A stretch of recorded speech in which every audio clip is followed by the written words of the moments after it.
তাহলে আর দেরি না করে চলেন আমরা রাইট ফর্ম অফ ভার্বের প্রশ্নগুলো একটু দেখে ফেলি, যেগুলো বিভিন্ন চাকরি পরীক্ষায় এসেছে। বাট আমি যেটি করব সেটি হচ্ছে নিয়ম দিয়ে না, সেটি হচ্ছে লজিক দিয়ে আমরা এটিকে মনে রাখার চেষ্টা করব। সেটি কেমন করে? কালে দুটো কাজের মধ্যে যে কাজটি সবার আগে সম্পন্ন হয়েছে সেটিকেই বলা যায় পাস্ট পারফেক্ট।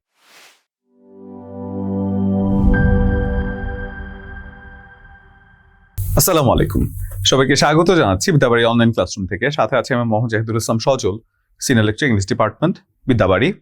41তম বিসিএস থেকে এআরও পদে সুপারিশপ্রাপ্ত এবং 43তম বিসিএস থেকে কর পরিদর্শক হিসেবে বর্তমানে কর্মরত আছি। দেখেন, আজকে আমরা খুবই গুরুত্বপূর্ণ একটি ক্লাস নিয়ে এসেছি, যেটি হচ্ছে রাইট ফর্ম অফ ভার্ব শেখার সহজ টেকনিক। এবং এই রাইট ফর্ম অফ ভার্ব সম্পর্কে যদি আমরা বলি, যে বিভিন্ন চাকরির পরীক্ষায় আমরা দেখি এই রাইট ফর্ম অফ ভার্ব থেকে কিন্তু একাধিক প্রশ্ন আসে।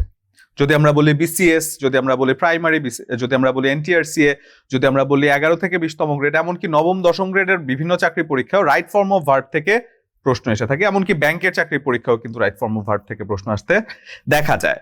তো সেই রাইট ফর্ম অফ ভার্বটিকে কিভাবে সূত্রের আকারে মনে না রেখে কিভাবে লজিক দিয়ে বেসিক্যালি এটাকে একেবারে আয়ত্ত করা যায় বা একেবারে ভেতরে নিয়ে নেওয়া যায়, সেই জিনিসটা আমরা আজকে ক্লাসে দেখব এবং সেটি লজিক্যালি আমরা বোঝার চেষ্টা করবো। এবং আপনারা জানেন যে আমি ইংরেজি গ্রামারটাকে ওই সূত্র বা ওই যে রুলস এই আঙ্গিকে না বুঝিয়ে একটু ডিফারেন্ট ওয়েতে, যেটি আমাদের বোধগম্য সেই ভাষায় বোঝানোর চেষ্টা করি।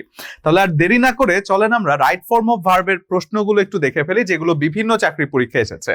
যদি আমরা বলি, প্রথম প্রশ্নটি বলা হচ্ছে it is high time we dash our food habits, যেটি এসেছে 11তম শিক্ষক নিবন্ধন পরীক্ষার স্কুল পর্যায়ে 2014-তে দ্বিতীয় স্কুল পর্যায়ে 2 এর প্রশ্ন। এরপরে যদি আমরা বলি it is high time you dash your mistakes, যেটি হচ্ছে জনপ্রশাসন মন্ত্রণালয়ের প্রশাসনিক কর্মকর্তা 2016-র প্রশ্ন। এবং আরো একটি প্রশ্ন যদি দেখি, বলা হচ্ছে it was high time we dash our bad habits, we dash our habits, এটিও 16তম নিবন্ধন পরীক্ষার স্কুল পর্যায়ের প্রশ্ন। এখন যদি আমরা বলি যে এই যে প্রশ্নগুলো আছে, এই প্রশ্নকে সলভ করার আগে আমরা বেসিক্যালি এগুলোকে নিয়মতান্ত্রিক ভাবে মুখস্থ করে থাকি। বাট আমি যেটি করব সেটি হচ্ছে নিয়ম দিয়ে না, সেটি হচ্ছে লজিক দিয়ে আমরা এটিকে মনে রাখার চেষ্টা করব। সেটি কেমন করে? তাহলে আমরা যদি বলি যে এই জিনিসগুলো, ইট ইজ হাই টাইম বা ইট ওয়াজ হাই টাইম, এই জাতীয় শব্দগুলো কোন একটি সেন্টেন্সে থাকলে আমাদের কি কি বিষয়গুলো বিবেচনা করে এই প্রশ্নগুলোকে অ্যান্সার করতে হবে। আসেন একটু দেখি। যদি কোন একটি সেন্টেন্সে আমরা দেখতে পাই যে ইট ইজ হাই টাইম আছে, it is high time, it is high time, অথবা আরো শব্দ থাকতে পারে যেটি হচ্ছে কি it is time, it is time, যে দুটো কথা একই অর্থ প্রকাশ করে। ইট ইজ হাই টাইম অথবা ইট ইজ টাইম, যে দুটো কথা একই অর্থ প্রকাশ করে, যার অর্থ কি? যার অর্থ হচ্ছে এখনই উপযুক্ত সময়, যার অর্থ হচ্ছে এখনই উপযুক্ত সময়। এখন বলা হয় ইট ইজ হাই টাইম অথবা ইট ইজ টাইম, এই শব্দগুলো যদি কোন একটি সেন্টেন্সে থাকে, তারপরে যদি আমরা কোন একটা সাবজেক্ট দেখতে পাই, এরপরে যদি কোন একটা সাবজেক্ট দেখতে পাই, তাহলে এর পরের অংশটি পাস্ট টেন্সে হয়ে যায় বা পাস্ট ইনডেফিনিট টেন্সে হয়ে যায়, তাই তো? বা এর পরের ভার্বটি পাস্ট ইনডেফিনিট টেন্সে হয়ে যায়। এখন এটাকে লজিক্যালি বুঝি। দেখেন, বলা হচ্ছে ইট ইজ হাই টাইম বা এখনই উপযুক্ত সময়। তার মানে কি? কিসের জন্য উপযুক্ত সময়? এখনের কথা বলা হচ্ছে যে এই সময়টাই উপযুক্ত সময়। এরপরে একজন ব্যক্তি আছে, আপনি ধরেন একজন ব্যক্তিকে আমরা যদি স্বাভাবিক বাংলায় বলি যে যা করেছো আগে করেছো, এখনই সময় ভালো হয়ে যাও, আমরা কথাটা এমন করে বলি না যে যা করেছো আগে করেছো, এখনই সময় ভালো হয়ে যাও। তার মানে ইট ইজ হাই টাইম অথবা ইট ইজ টাইম, যে কথাগুলো দিয়ে আমরা বোঝাই এখনই উপযুক্ত সময়। এরপরে সাবজেক্ট আছে, তো সাবজেক্ট থাকলে তার মানে কি? সে আগে যা করেছে, এখন তাকে বলা হচ্ছে ভালো হয়ে যেতে। তার মানে কি? ইট ইজ হাই টাইম যদি থাকে, তাহলে এর পরের অংশটা তার অতীতে চলে যাবে। মানে ইট ইজ হাই টাইম কথাটি দিয়ে যেহেতু বোঝানো হচ্ছে এখনই উপযুক্ত সময়, এরপরে সাবজেক্ট আছে, তার মানে সাবজেক্ট অতীতে কোনো একটা কাজ করেছে, যে কাজটা তার ঠিক করতে বলা হচ্ছে। তাহলে ফর এক্সাম্পল আমি যদি বলি it is high time, it is, আমি যদি এক্সাম্পলে বলি যে it is high time it is high time, এরপরে সাবজেক্ট ধরেন আছে you, you, it is high time you, তার মানে কি সে অতীতে এমন কিছু করেছে, তাই তো? It is high time you, তাহলে পাস্ট টেন্সে হয়ে যাবে you change your habits. It is high time অথবা ইট ইজ টাইম, এরপরে সাবজেক্ট আছে কি ইউ, তাহলে এর পরের অংশটি হয়ে যাচ্ছে পাস্ট ইনডিফিনিট টেন্সে, যে ইউ চেঞ্জ ইয়োর হ্যাবিটস অথবা ব্যাড হ্যাবিট যাই বলেন না কেন, you change your bad habits অথবা হ্যাবিটস যাই বলেন না কেন বলতে পারি আমরা। গেল এটা একটা। এখন ইট ইজ হাই টাইমের পরে ধরেন সাবজেক্ট নেই, ইট ইজ হাই টাইম অথবা আমি যদি বলি ইট ইজ টাইম, যে দুটো কথা একই অর্থে প্রকাশ করে, ইট ইজ টাইম, যে দুটো কথা একই অর্থ প্রকাশ করে, অর্থাৎ এখনই উপযুক্ত সময়। এখন এই জাতীয় কথাগুলোর পরে ধরেন কোন সাবজেক্ট আমি দেখতে পাচ্ছি না, কোন সাবজেক্ট নাই, সেক্ষেত্রে যেটি হয়ে যায়, সেক্ষেত্রে তারপরের অংশে হয়ে যায় ইনফিনিটিভ।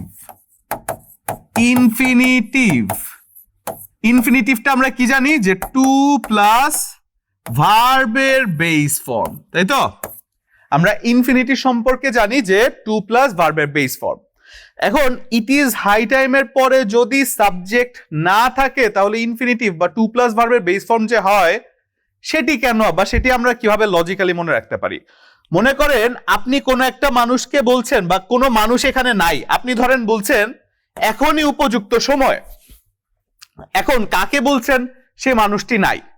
আপনি ধরেন জাতির উদ্দেশ্যে একটা ভাষণ দিচ্ছেন, কোনো সাবজেক্ট এখানে নাই, স্পেসিফিক কাউকে না, জাতির উদ্দেশ্যে একটা ভাষণ দিচ্ছেন, সেই সময় বলছেন কি এখনই উপযুক্ত সময়, আমাদের অনন্তকাল ভালোভাবে চলতে হবে, আগে যা করেছি করেছি। তার মানে কি এখানে জাতির উদ্দেশ্যে যখন আপনি জ্ঞানমূলক কোনো কথা বলছেন তখন আপনি অনন্তকাল ভালো কিছু করতে বলবেন, বা সবসময় সদা সত্য কথা বলতে বলবেন, সদা সৎ পথে চলার কথা বলবেন। তার মানে কি ইট ইজ হাই টাইমের পরে কোনো সাবজেক্ট নাই, তার মানে আপনি কথা এমন একটা কথা বলবেন যেটি ইনফিনিটি পর্যন্ত, আমি ইনফিনিটিভ উচ্চারণগত দিক থেকে ইনফিনিটির সাথে রিলেট করছি। ইনফিনিটি মানে কি অনন্তকাল বা অসীম, যেটাকে আমরা বোঝাই। এখন ইনফিনিটিভ আর ইনফিনিটির উচ্চারণগত যেহেতু মিল রয়েছে, আমরা বলতে পারি ইট ইজ হাই টাইমের পরে সাবজেক্ট নাই, তার মানে আমাদের যে কথাগুলো বলা হবে যে এখনই উপযুক্ত সময়, সবাইকে উদ্দেশ্য করে বলা হচ্ছে, সেটা হচ্ছে কি অনন্তকাল পর্যন্ত যে কোনো একটা জিনিস মেনে চলার কথা বলা হচ্ছে। তার মানে ইট ইজ হাই টাইমের পরে যদি সাবজেক্ট না থাকে তাহলে ইনফিনিটিভ হয়ে যায়, যা হচ্ছে টু প্লাস ভার্বের বেস ফর্ম। তাহলে আমরা যদি একটা এক্সাম্পল দেখি, ফর এক্সাম্পল আমি যদি বলি it is high time, it is high time to change your habits.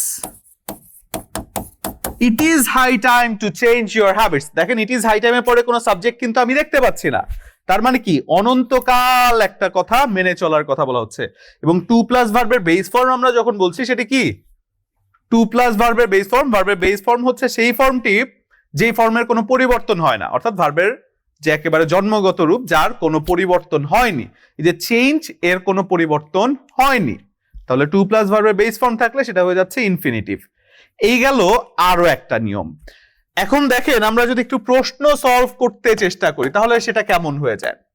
দেখেন বলা হচ্ছে it is high time we dash our food habits. দেখেন ইট ইজ হাই টাইম কথাটির অর্থ কি দাঁড়ায়? এখনই উপযুক্ত সময়। একজন ভদ্রলোককে পেয়েছেন, উই সাবজেক্ট, তাহলে ইট ইজ হাই টাইমের পরে একজন ভদ্রলোককে পেয়েছেন, এখনই উপযুক্ত সময় বলছে, তার মানে সেই সাবজেক্ট অতীতে যা করেছে, অতীতের কথা, অতীতে যা করেছে করেছে এখন ভালো হয়ে যাও, এরকম কথাটা বলছে আর কি। তার মানে তাহলে ইট ইজ হাই টাইম থাকলে এরপরে সাবজেক্ট আছে, এরপরে ভার্বের কোন ফর্ম? পাস্ট ফর্ম হয়ে যায় বা পাস্ট টেন্সে হয়ে যায়, তাই তো? তাহলে যদি আমরা বলি it is high time dash our food habit, তাহলে ডেফিনেটলি কি চেঞ্জড আওয়ার ফুড হ্যাবিট, অর্থাৎ ভার্বটি পাস্ট টেন্সে হয়ে যায়, যেটি পাস্ট ইনডেফিনিট টেন্সে। আচ্ছা, এর পরবর্তী প্রশ্নতে যদি আমরা যাই, যেখানে বলা হচ্ছে it is time you dash your mistakes, অর্থাৎ এখনই উপযুক্ত সময় তুমি তোমার অতীতে যে ভুলগুলো করেছো, এগেইন আগের মতো এখনই উপযুক্ত সময়, এরপরে সাবজেক্ট আছে, ইট ইজ হাই টাইমের পরে সাবজেক্ট আছে, মানে কি এই সাবজেক্ট অতীতে কোন একটা কাজ করেছিল, যে কাজটা তাকে শুধরানোর কথা বলা হচ্ছে, যে ইট ইজ হাই টাইম তুমি যা করেছো করেছো এখন ভালো হয়ে যাও। তার মানে কি এর পরের অংশটা সাবজেক্ট যেহেতু আছে এর পরের অংশটা কোন টেন্সে হয়ে যাবে পাস্ট ইনডেফিনিট টেন্সে। তাহলে যদি আমরা বলি পাস্ট ইনডেফিনিট টেন্সে এখানে কি আছে রিয়েলাইজ তো হবে না, হ্যাভ রিয়েলাইজ তো হবে না, হ্যাড রিয়েলাইজ তো হবে না, ডেফিনেটলি এটা কি রিয়েলাইজড। তার মানে তার পরের অংশটা পাস্ট ইনডেফিনিট টেন্সে হয়ে যায়। এরপরে আসেন আরো একটি প্রশ্ন যেখানে আমাদের একটা চমক অপেক্ষা করছে এবং সেটা লজিক্যালিও আমরা বোঝার চেষ্টা করব। দেখেন এখানে বলা হচ্ছে ইট ওয়াজ হাই টাইম, যেখানে ওয়াজ দিয়ে আমরা কি বোঝাচ্ছি যে অতীতে একটা সময়, তখনই উপযুক্ত সময় ছিল, ইট ওয়াজ হাই টাইম। এখন ইট ওয়াজ হাই টাইমের পরে সাবজেক্ট থাকলে কি হয়? আমরা বলতে পারি যে sir it was high time আছে, ইট ইজ হাই টাইম থাকলে তো আমরা পড়েছি, ইট ওয়াজ হাই টাইম থাকলে তো আমরা পড়ি নাই। না পড়লেও এটাকে লজিক দিয়ে কিন্তু চিন্তা করা যায়। তাহলে ইট ওয়াজ হাই টাইম দিয়ে আমি যদি বলি যার অর্থ কি তখনই উপযুক্ত সময় ছিল, অর্থাৎ যে কোনো একটা অতীতের কাজকে নির্দেশ করছেন, এরপরে সাবজেক্টকে পেয়েছেন, মানে সেই সাবজেক্টটা তার আগের অতীতে যে কাজটি করেছে সেই কাজটিকে তার শুধরানোর কথা বলা হচ্ছে। আমি যদি একটু টেকনিকটা বলে দেই, ধরেন এখানে ইট ওয়াজ হাই টাইম আছে, ইট ওয়াজ হাই টাইম আছে, তাই তো? এরপরে ধরেন সাবজেক্ট আছে। এখন সাবজেক্ট যেহেতু আছে এরপরে হয়ে যাবে পাস্ট পারফেক্ট টেন্স। কেন পাস্ট পারফেক্ট? কারণ পাস্ট পারফেক্ট টেন্সটা হচ্ছে কি জানেন? অতীতের অতীত, অতীতের অতীত। মানে অতীতকালে দুটো কাজের মধ্যে যে কাজটি সবার আগে সম্পন্ন হয়েছে সেটিকেই বলা যায় পাস্ট পারফেক্ট। এখন খেয়াল করে দেখেন ইট ওয়াজ হাই টাইম, অলরেডি এটাতে বলা হচ্ছে যে অতীতকালে, অতীতে উপযুক্ত সময় ছিল, তখন উপযুক্ত সময় ছিল। এরপরে সাবজেক্ট আছে, তার মানে কি ওই যে একজন ব্যক্তিকে পেয়েছেন, তার মানে অতীতে তখন উপযুক্ত সময় ছিল, তার আগে সে যে কাজ করেছিল সেটাই তো হবে, তাই না? অতীতকালে সে যে কাজটি করেছিল তার আগে তার সেই কাজটি করার সুযোগ ছিল। আচ্ছা সমস্যা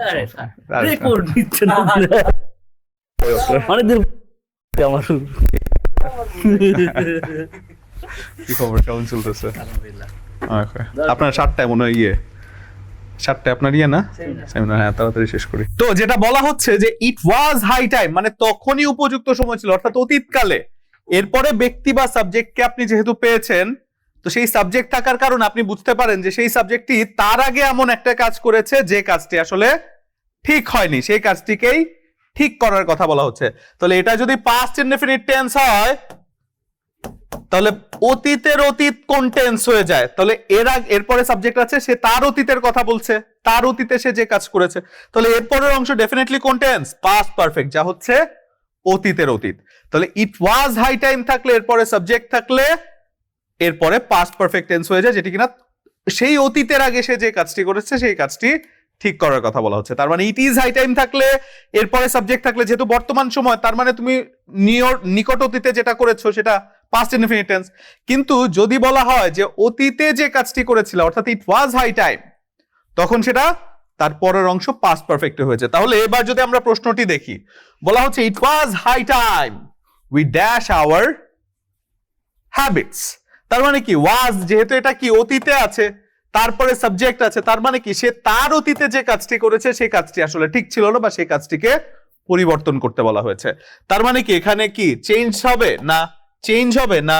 শুড চেঞ্জ হবে না। ডেফিনেটলি এটা কি হ্যাড প্লাস ভার্বের পাস্ট পার্টিসিপল ফর্ম, যেটি কিনা পাস্ট পারফেক্ট টেন্স হয়, তাই তো?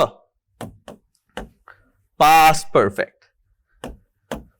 তাহলে ইট ইজ হাই টাইম এবং ইট ওয়াজ হাই টাইম, এই জিনিসটা নিয়ে অনেকের মধ্যে কনফিউশন থাকে, যে কনফিউশনটা আশা করছি আজকে একেবারে লজিক্যালি বোঝার কারণে আর কোনোদিন এই কনফিউশন আশা করছি থাকবে না।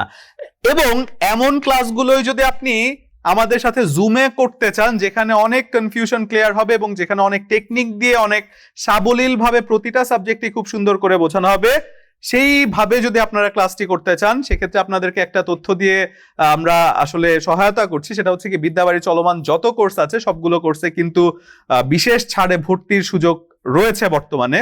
তো সেই ছাড়ে ভর্তির সুযোগ সম্পর্কে যদি জানতে চান, বা বিদ্যাবাড়ির চলমান কোর্সগুলো সম্পর্কে যদি জানতে চান, সেক্ষেত্রে এই যে হটলাইন নাম্বারগুলো আছে সেই হটলাইন নাম্বারটিতে ফোন দিয়ে ডেফিনেটলি আপনারা আপনার আসনটি নিশ্চিত করে নিতে পারেন।